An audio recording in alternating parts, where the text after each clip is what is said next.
guys. Rickshaw here and the little rickshawette. And she's got her crown on today. Is that your crown?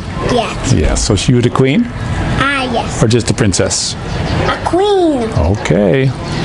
But we have kind of a hazy thing going on. I hope you can see those bushes over there. It's breezy. When the sun comes out, it's a little bit muggy, but right now with the sun being blocked somewhat in this breeze, it's just really nice. It feels great sitting here. But I saw a comment on there. A fella said that he was informed that him and his wife, being over 60, they're not allowed to leave their house. Okay, now I agree that the wife can't if she's I believe she's a Filipino citizen. But you can, and I'm going to tell you why. I want to tell you why I think that, and we should probably get a Filipino lawyer to weigh in on this, because it seems to me they can't have it both ways. We've been trying since I turned 60 to get a senior's card in this country. Okay, I hear people saying this, that, and the other. I know people who have it, people who don't, but okay, I'm going to find out for myself. So, my wife tried. They keep telling her no. So finally I got a contact with a neighbor, somebody high up in the municipal hall. Met with that lady today, and she's going to check into it for me, and she got a hold of a regional office somewhere. Came out after an hour of me waiting up there. And I have my card that's all the stuff, Social Security number for the Philippines, Social Security that I've paid into, Paibig, you name it. Anything the Filipinos got, I got, because I worked here. Okay. They tell me no, you weren't born here, so you cannot have one. So that means, in the eyes of the Philippines, we can never be a senior. Doesn't that stand to reason? I would think so. So what's going on with that? I'm over 60. Got to use a pass right now. My goodness, it's all starting over again. If anybody doesn't think history repeats, this is the late 1930s all over again, guys. It's happening right before our eyes. They're doing. It's terrible. We had to have a pass now to get out. My wife can't leave. Kids can't go. Got to have a pass just to get out of the development, and they got little checkpoints everywhere. Before it was just one, and if you were leaving the Carmona area, now they got little ones set up all over, and people are running around with their chickens with their head cut off. They don't know what they're doing. It's very strange what's going on. But that's my thinking on this, you being a senior. So I would just go up there and say, look, in the eyes of the Philippines, I'm not recognized as a senior. Please give me my pass, and then take it somewhere. I'd go as far as getting a lawyer or something, because if they won't recognize you as a senior, then you can't be a senior here. Doesn't matter if you worked here. Doesn't matter you paid into Social Security. Doesn't matter you've paid into this Paibig and all this stuff that you're never going to use. You're never going to get it.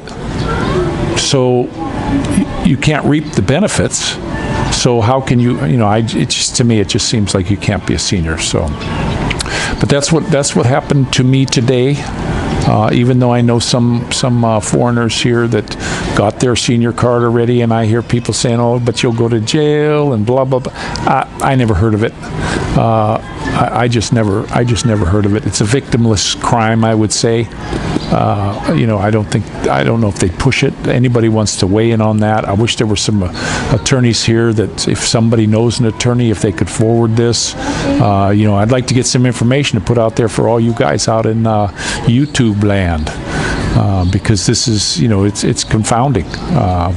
But I do have a travel pass. Isn't that terrible? You got to have your papers. You got to have your papers to go anywhere. So the freedom is being restricted. It's only for a certain amount of time.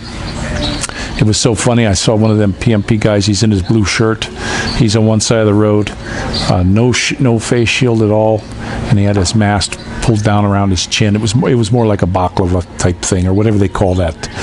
Not a regular one of them ear mask thingies that they sell. But across the street, they had all their stuff on, and I was asking him, is it more dangerous on this side of the street than that? And he just shrugged his shoulders. The guy, I think they're getting so much information from all over. Like I say, chickens with their head cut off. Nobody knows what's really going on, and it's kind of funny. But this is where we're at today on the 5th. It is a Monday.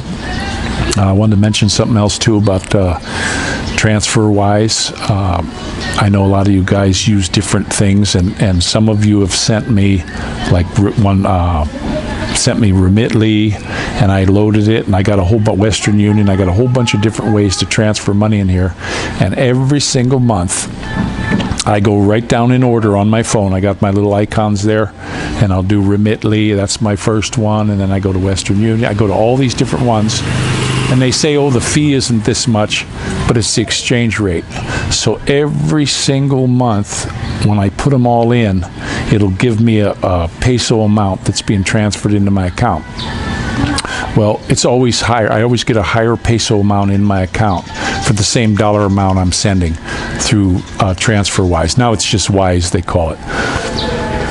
But my problem with Wise, and this has been going on I've been using them for almost a year. British Biker's the one who turned me on to that.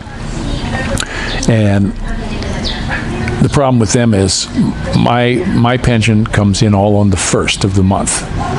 And being that you have to pretty much wait till the 2nd to be the first in the States, it's usually somewhere around 9 o'clock at night. I'll see my funds are in the account there. So that's when I'll do my transfer. I did my transfer at 9 o'clock on the 1st, Philippine, Manila time. It's still not in my bank. This is what you do with them. This is the digital age. I don't understand why it takes so long. And they say, oh, you go on transfer. I said, it's in there, but your bank may take a long time to put it in. And they give you a time. Oh, it'll be in there at 9 o'clock at night. Pretty much that's when it's going to pop in. So I'll be able to have all my funds on tonight after 9 or tomorrow morning when we go shopping again. So that's just how it's going. Now, a funny thing, too, that happened yesterday. I know it was Easter Sunday, but Good Friday, the store was closed. I was able to get some dough out just through the debit card. So I wanted to do some shopping. I'll get some food in here. We haven't been really stocking up because we don't know when we're going to move. So I'm not doing a whole month at a time. I'm doing a week at a time because we don't want to move a lot of food.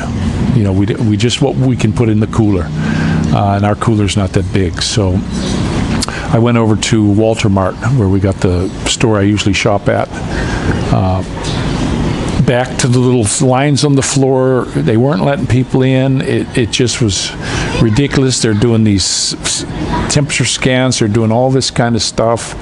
And there weren't that many people in the store, but they had a set amount they were allowed in the store. Meanwhile, everybody's all in these lines throughout the whole place. And I know they're doing this distancing thing with the marks on the floor, but people are walking past them and through them all day. So there goes that. It just seems like it's some kind of exercise in futility, but that's where it's at. So I thought, I'm not waiting in this. I am not going to wait in this. That's just a here we go again thing for me. So I left and I went up. It's only 800 feet up the road. 1,000 feet up the road is a Pure Gold. Guess what? Walked right in the door. Said hi to the security guard. Here you are, sir. Gave me a cart. I did all my shopping in Pure Gold. No troubles. None of the stuff. And got all my stuff done and walked out the door and everything was fine. So it looks like they'll be getting my money compared to the store at Walter Mart. I don't understand why that one's so empty. But it was cool. I walked right up to the girl, got my checkout stuff done, and no trouble. So I guess that's where I'll be doing a lot of my shopping. When we lived in GMA, we went to Pure Gold quite often. That was pretty much our store. Of course, there's a Super 8 over there, and there's like 3 stores very close to each other. And we go where the sales are. I had somebody tell me one time, "Oh, you're just cheap." No, My mother, this is no kidding. There was a store in our neighborhood that she shopped at, and there was all of us kids, and she spent a pretty tidy amount, more than anybody else, because of all the kids in the family, and plus she was always cooking for. My dad would throw these business parties, so she was always cooking for that. Barbecues, clam roasts all the time, and she was buying bananas, and they were 10 cents a pound at this store. But they used to give sale papers. There would be dudes walking around. I actually did it myself when I was young. And they stick it in your fence or your gate or something. And my mom was looking, and she says, hey, this store over here has them for 8 cents a pound. Why don't you give them to me for 8 cents a pound, to the manager, who she knew. She knew the guy.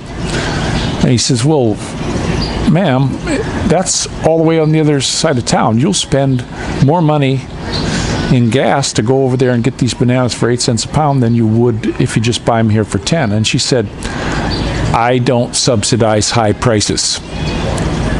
And he wouldn't give her the deal.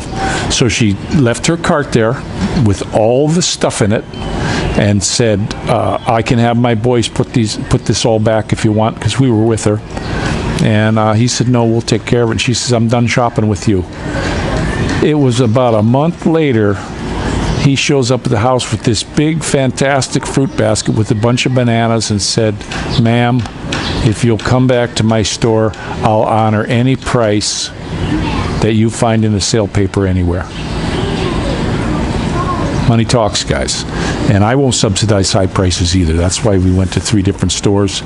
But I also don't like the hoops you got to go through to go to the one store, but there's no hoops at the other one. You know, what's that? It's the same town. It's all Carmona. I'm not understanding the hoopla that's going on around here. Anybody in the States, wherever you are, if you want to comment on how it is in your area. I know I talked to a couple buddies in California. They got restrictions and stuff. Seems like the Dem states are doing that, and then the Republican states aren't. So, and I see Florida's a lot freer. Somebody did tell me in Florida they go do whatever they want, and they don't. If they want to go into a store without a the Petri dish, nobody stops them anymore. And the ones that do stop people say, okay, fine, and they'll go somewhere else because there's so many choices there that you can go to. So I don't know. Let me know in the comments what's going on. And I just want to tell all you guys, take care. I hope this thing ends. But something I learned when I was a very young man, history repeats itself. And we're seeing it again, guys. So that's where we're at. So don't forget to pray for each other. And this is Rick Shaw out.